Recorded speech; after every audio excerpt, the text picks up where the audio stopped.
صدیقین جو ہوتے ہیں وہ خلوت پسند ہوتے ہیں، یہ جلوت پسند ہوتے ہیں، ایکسٹروورٹس۔ محفل میں یہ خوش رہیں گے، اکیلا پن ان کو بہت بھاری گزرتا ہے۔ یہ لوگ چونکہ غور و فکر کے عادی نہیں ہوتے اور کچھ اپنے معاشرے کے تعصبات کا ان کے اوپر غلبہ ہوتا ہے، انہیں نبی کی دعوت کو سمجھنے میں دیر لگ جاتی ہے۔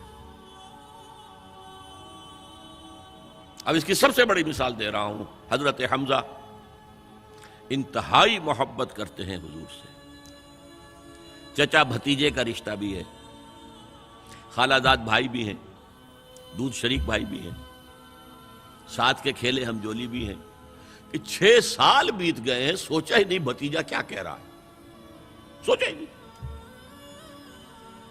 اپنی تیر کمان لی نکل گئے، شکار کر رہے ہیں، وہیں پہ بھون بھون کے کھا رہے ہیں، یہی ان کی ہابی تھی۔ جیسے حضرت اسماعیل کا نقشہ آتا ہے علیہ الصلوۃ والسلام، حضرت حمزہ کا بھی سیرت و کردار کے اعتبار سے وہی نقشہ تھا۔ 6 سال لگ گئے، سوچا ہی نہیں، اور سوچا بھی ہے تو کس طور سے، جذباتی طور پر برسٹ ہوئے۔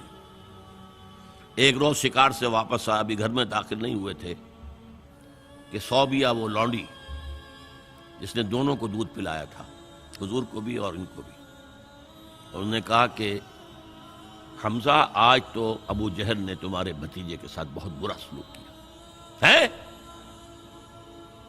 گھر میں داخل نہیں ہوئے، سیدھے گئے جہاں وہ اپنا پرا جمائے بیٹھا تھا، اس کے سر پر جا کر کمان ماری، سر پھٹ گیا اس کا، کہا تم نے یہ کیا ہے؟ اچھا تم اس کے خلاف ہو، چلو میں اس پر ایمان لاتا ہوں، آؤ میدان میں۔ جذباتی انداز میں، یہ غور و فکر کا معاملہ نہیں تھا، جذباتی تھا۔ یہی معاملہ حضرت عمر کا ہے، تلوار لے کر نکلے ہیں، ننگی تلوار، آج تو گردن اڑا کے آؤں گا محمد کی صلی اللہ علیہ وسلم۔ یہ کل کل کل کل ہر گھر میں لڑائی ہے، اولاد ماں باپ سے جدا ہو گئی، بھائی بھائی سے کٹ گیا، بہن بھائی سے جدا ہو گیا، شوہر بیوی سے، بیوی شوہر سے جدا ہو گئی۔ یہ محمد نے کیا ہمارے معاشرے کے ساتھ کیا صلی اللہ علیہ وسلم، وفداہ آباؤنا و امہاتنا۔ لہذا آج تو قصہ پاک کر کے آؤں گا۔ وہ بھی اسی طرح کے تھے، پہلوان قسم کے آدمی، ادھر اس کو کندھا مارا، ادھر اس سے لڑے، ادھر اس سے کشتی کر رہے ہیں، اس طرح کے آدمی تھے۔ اب حضرت حذیفہ درمیان میں مل گئے، کہاں جا رہا ہے عمر؟ کہ آج محمد کا بس میں قصہ پاک کرنے جا رہا ہوں صلی اللہ علیہ وسلم۔ وہ ایمان لا چکے تھے، انہیں پتہ نہیں تھا۔ ان کا تم محمد کو جا رہے ہو قتل کرنے، اپنی بہن اور بہنوئی کو تو جا کے دیکھو، وہ ایمان لا چکے، فاطمہ بنت خطاب اور سعید ابن زید۔ اب جو انہیں غصہ چڑھا ہے، آگ بگولا ہو کر آئے، دروازہ پیٹا ہے، وہاں اندر میاں بیوی بیٹھے ہوئے، سورہ شعراء کی آیات، سورہ طٰہٰ کی آیات نازل ہوئی تھی، اور حضرت خباب بن الارت آئے تھے وہاں پہ انہیں پڑھانے کے لیے، تو پڑھا رہے تھے۔ معلوم عمر آ گیا، انہیں تو کہیں چھپایا، دروازہ کھولا، کیا پڑھ رہے تھے تم؟ یہ چپ۔ بہنوئی کے تھپڑ مارا زور سے، بہن درمیان میں، اس کے تھپڑ مارا۔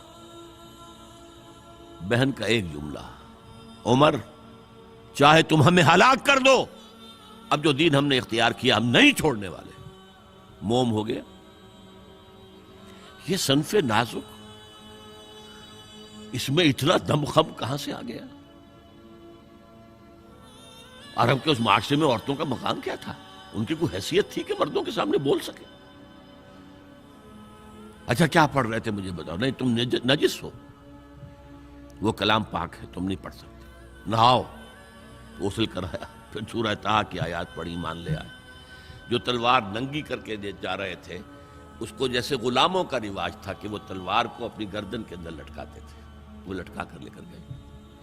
یہ شہداء ہے۔ ہماری امت کے عظیم ترین صدیق ابو بکر اور عثمان رضی اللہ تعالی عنہما، اور عظیم ترین شہداء حمزہ اور عمر رضی اللہ تعالی عنہ۔ اب آئیے آخری مرحلہ میری گفتگو کا۔ جن لوگوں نے حضور کا ساتھ دیا اور ساتھ دینے میں یہ شہداء آگے نکل جاتے، صدیقین پیچھے رہ جاتے۔ یہ غور و فکر کرنے والے، وہ جو اقبال نے کہا نا کہ لاکھ حکیم سر بجیب ایک کلیم سر بکف، تو یہ جو ہوتے ہیں شہداء یہ سر بکف والے لوگ ہیں، تو یہ آگے نکل جاتے ہیں۔ پھر لہذا حضرت عمر کے ایمان لانے پر پھر مسلمانوں نے مسجد کے اندر آ کر اور کھلا صحن کعبہ کے اندر آ کر نماز پڑھی، اور جب ہجرت کے لیے نکلے ہیں تو اعلان کر، باقی چھپ کے نکلتے تھے صحابہ، چھپ کر پتہ لگ جائے کسی کو، اور آپ نے آ کر وہاں 2 رکعت نماز پڑھی اور کہا دیکھو میں جا رہا ہوں، ہجرت کر رہا ہوں، اگر کسی کی خواہش ہو کہ اس کی ماں اسے روئے تو آئے اس پہاڑ کے پیچھے میرا مقابلہ کر لے، روک لے مجھے۔ تو یہ تھے حضرت عمر۔ لیکن اب جو بات کہہ رہا ہوں، جنہوں نے ساتھ دیا اور اس میں اپنی جانیں دے دی، اس کام میں، اس شہادت علی الحق میں، اس شہادت علی الناس میں، اس شہادت للہ میں اپنی جانیں دے دی، وہ گویا کہ کوالیفائی کر گئے کہ انہیں شہید کہا جائے، گواہ اللہ کا کہا جائے۔ اب حضور کی آنکھ بند ہو رہی ہے۔ سب سے بڑی اگریو پارٹی کون سی تھی؟ مشرکین مکہ، مشرکین عرب، جن کو کہ حضور کے آخری سال جو تھا زندگی کا، اس میں جو یہ دھمکی دے دی گئی تھی 4 سال 4 مہینے کی مہلت ہے، ایمان لاؤ گے تو ٹھیک ہے ورنہ قتل عام ہو جائے۔ اب وہ جو سر اپنا دبک کر بیٹھ گئے تھے، اب وہ کھڑے ہوئے۔ This is the time to strike back. جھوٹے نبی کھڑے ہو گئے، زکوٰۃ نہیں دیں گے، ارتداد، نوٹ کیجئے میری بات، اذا جاء نصر اللہ والفتح ورأیت الناس يدخلون فی دین اللہ افواجا، اور حضور کے انتقال کے بعد یخرجون من دین اللہ افواجا، نکل گئے اللہ کے دین سے فوج در فوج۔ یہ وقت تھا، ابو بکر کھڑے ہوئے ہیں، آہنی عزم والا شخص، بہت منحنی سے انسان، کمزور سے انسان، رقیق القلب انسان، لیکن عزم کوہ ہمالہ والا تھا اندر، جنگیں کی ہیں۔ عمر جیسا شخص بھی کہہ رہا ہے رضی اللہ تعالی عنہ کہ دیکھیے مصلحت دیکھیے، آپ نے جیش اسامہ کو روانہ کر دیا ہے، ٹھیک ہے، حضور نے تیار کیا تھا، آپ نے کہا میں کیسے روک لوں؟ آپ نے نئے نبوت کے جو ماننے والے ان کے خلاف جہاد شروع کر دیا ہے، وہ بھی ٹھیک ہے، وہ مرتد ہیں، کرنا ہوگا، لیکن ان زکوٰۃ والوں سے آپ نرمی برتیں، انہوں نے کوئی کفر نہیں کیا ہے، نماز کا انکار نہیں کیا، زکوٰۃ کا بھی انکار نہیں کیا ہے، وہ کہتے ہیں تمہیں نہیں دیں گے، ہم اپنے طور پر اپنی زکوٰۃ جمع کریں گے، اپنے غریبوں میں تقسیم کر دیں گے۔ حضرت ابوبکر نے فرمایا کہ خدا کی قسم اگر حضور کے زمانے میں یہ اونٹ جب دیتے تھے زکوٰۃ کے، اور اس کے ساتھ اونٹ کا گھٹنا باندھنے والی رسی بھی دیتے تھے، اور آپ کہیں کہ اونٹ لے جاؤ رسی نہیں دیں گے، تب بھی میں جنگ کروں گا۔ ایبدل الدین وانا حی، یا دین میں ترمیم ہو جائے گی جبکہ میں ابھی زندہ ہوں، اور اگر کوئی میرے ساتھ نہیں جائے گا تو میں اکیلا جاؤں۔ بہرحال یہ جو پہلی کاؤنٹر ریولوشنری موومنٹ تھی، اسے حضرت ابو بکر کی فضیلت، ان کا جو یوں سمجھیے کہ وہ پوری بات جو ایک دفعہ پھیل منتشر ہو گئی، حجاز کے چند شہروں تک اسلام رہ گیا تھا، پورا عرب باغی مرتد، کنسولیڈیٹ کر کے حضرت عمر کے حوالے کر۔ حضرت عمر کے زمانے میں اب جو جہاد ہوا ہے، قتال ہوا ہے، اس میں سب سے زیادہ ایگریوڈ کون تھے؟ ایرانینز۔ 2 سپر پاورز تھیں، رومن، اس کی 3 میں سے 2 ٹانگیں توڑ دی تھیں، تیسری انٹیکٹ تھی۔ 3 ٹانگیں کون سی تھیں؟ نارتھ افریقہ پورا اس کے پاس تھا، وہ نکل گیا، ویسٹ افریقہ، شام، ترکی، فلسطین کا علاقہ اس کے پاس تھا، وہ نکل گیا، مسلمان لے گئے۔ اب رہ گیا یورپ کا، ایسٹرن یورپ، لیکن سلطنت ایران کی دھجیاں بکھر گئی، ختم، نسیہ منسیہ۔ ایگریوڈ پارٹی تو دوسری کاؤنٹر ریولوشنری موومنٹ ایران سے آئی۔ ایرانی نیشنلزم، ایرانوں میں بڑا غرور تھا، آپ نے وہ تو فردوسی مسلمان تک کہہ گیا ہے، شیر شتر خوردنو سوس مار عرب را بجائست آیت بکار کہ تختے کیا نہ کند آرزو تفو برتو ہے چرخ گردہ تفو. یہ عرب، یہ اجڑ، یہ سوسمار، گو کا گوشت کھانے والے اور اونٹ کا دودھ پینے والے، آج ان کی یہ مجال ہو گئی ہے کہ تخت قیانی، یہ امپائر ایرانین آج اس تخت کی آرزو کر رہے ہیں. تفو برتو ہے چرخ طرفہ گردہ تفو. اڑ گئے، پرخچے اڑ گئے. اس نے حضور کا نامہ مبارک چاک کیا تھا، سلطنت چاک ہو گئی. اب یہ جو ان کے اندر تھا پرائڈ آف نیشنلزم،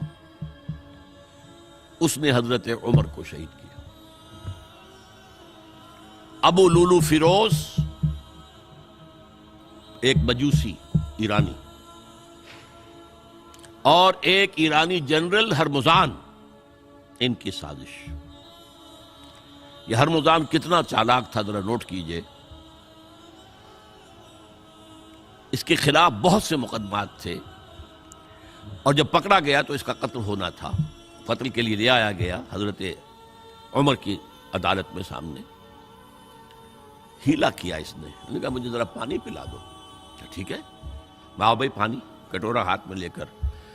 پہلے مجھے یہ ضمانت دو کہ جب تک میں یہ پانی نہ پی لوں مجھے قتل نہیں کرو گے.